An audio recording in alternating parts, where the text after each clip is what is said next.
নমস্কার, আমার খাই খাই বাই চ্যানেলে সবাইকে স্বাগত জানাই।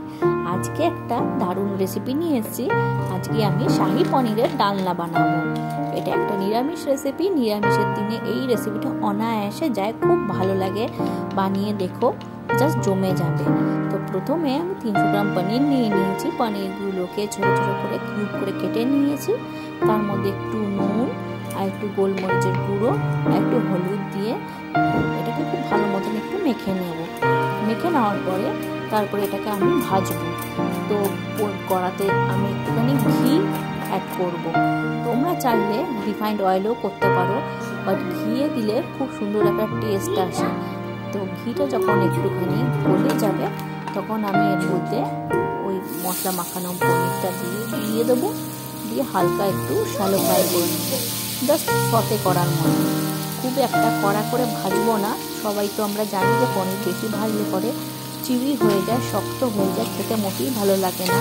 তো জাস্ট পনিরগুলোকে একটু নাড়াচাড়া এইভাবে করবো মাঝারি আছে।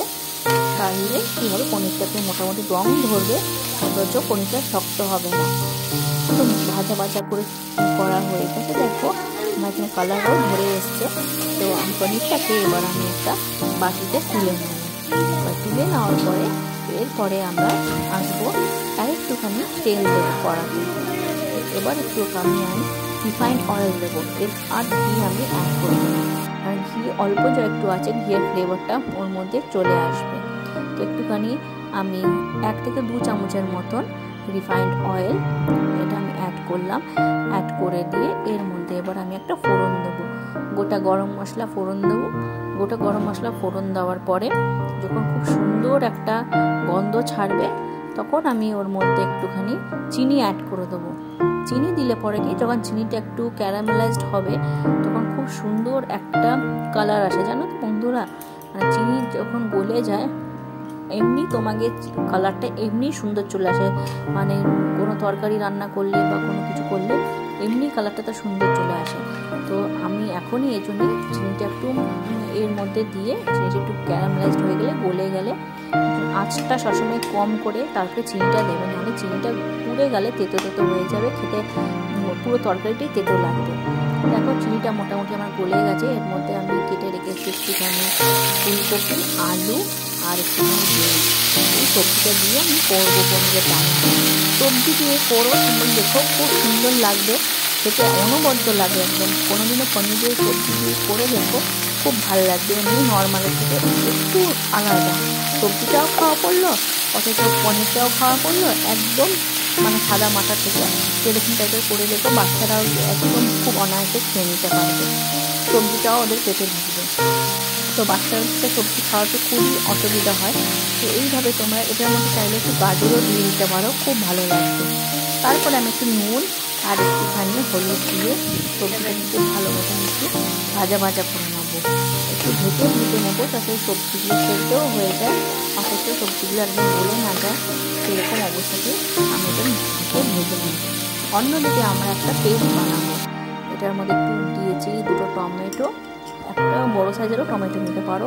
আমি ছোটো ছোটো 2 টমেটো নিয়েছি, একটু 4 মগজ নিয়েছি, আর একটু নিয়েছি আদা, আর একটু কাঁচা লঙ্কা, আর একটু গোটা গরম মশলা। এর মধ্যে গোটা গরম মশলা একসাথে তোমরা চাইলে বেটে দিতে পারো, বা তোমাদের কাছে যারা শিলনোড়া থাকে তারা তো গরম মশলাটা বেটে দেবে। গুঁড়োটা থেকে দেবে, খুব সুন্দর একটা গন্ধ আসে। তো আমি এর মধ্যে গোটা গরম মশলা দিইনি, আমি এটা গোটা গরম মশলা না দিয়ে আমি শাহী গরম মশলাটা ইউজ করবো। দেখো মোটামুটি আমার কালার ধরে এসছে, আমার ভাজা সবজিগুলো ভাজা ভাজা হয়ে গেছে, কত সুন্দর সবজিগুলো সেদ্ধও হয়ে গেছে। এর মধ্যে আমি এই যে বেটে রাখা যে পেস্টটা সেটা এর মধ্যে দিয়ে দেবো। আদা, টমেটো, 2টো কাঁচা লঙ্কা দিয়েছি, 1 কেজির মতো আদা, 2টো টমেটো আর 4 মগজ দিয়ে যে পেস্টটা বানিয়ে রেখেছিলাম সেটা দিয়ে খুব ভালো মতন আমি এটাকে বেশ মশলাটার সাথে খুব ভালো মতো কষে নেবো। মাঝারি সবসময় আঁচে রাখবে। যেহেতু 4 মগজ বাটাটা দেওয়া হয়েছে, তো ওটা 4 মগজটা কি খুব তাড়াতাড়ি ঘন হয়ে যায়, তো ডেন্সিটি মানে খুব একটা ঘনত্ব হয়ে যায়, তো কড়াতে নিচ দিক দিয়ে লেগে যাওয়ার সম্ভাবনা থাকবে। তো সবসময় এরকম আঁচে রেখে রেখে, কম আঁচে রেখে রেখে তোমরা রান্নাটা এভাবে করে নেবে। তারপরে এখন এর মধ্যে আমি মটরশুঁটিটা দিয়ে দেবো, বেশ সুন্দর ফ্রেশ তাজা মটরশুঁটি দিয়ে খুব ভালো মতন আবার একটু ভালো মতন একটু মিশিয়ে একটু কষে কষে নেব।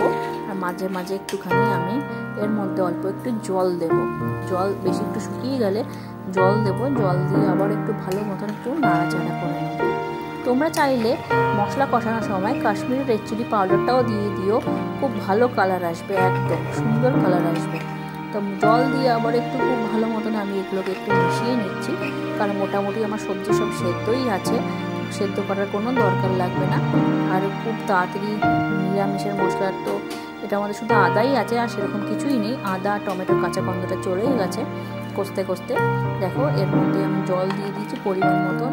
আর ভেজে ঝোলটা যখন ফুটে উঠেছে, ভেজে রাখা পনিরগুলো এবার এর মধ্যে আমি দিয়ে খুব ভালো মতন আবার একটু ভালো মতন নাড়াচাড়া করে নেবো, একটু মিশিয়ে নেবো সব সবজির সাথে, ঝোলের সাথে পনিরগুলো যাতে একটু ভালো মতন ঝোলের সাথে মিশে যায়। এরকম করে নাড়িয়ে নিয়ে নাড়াচাড়া করে নিয়ে এবার স্বাদ মতন আমি নুন দিয়ে দেবো।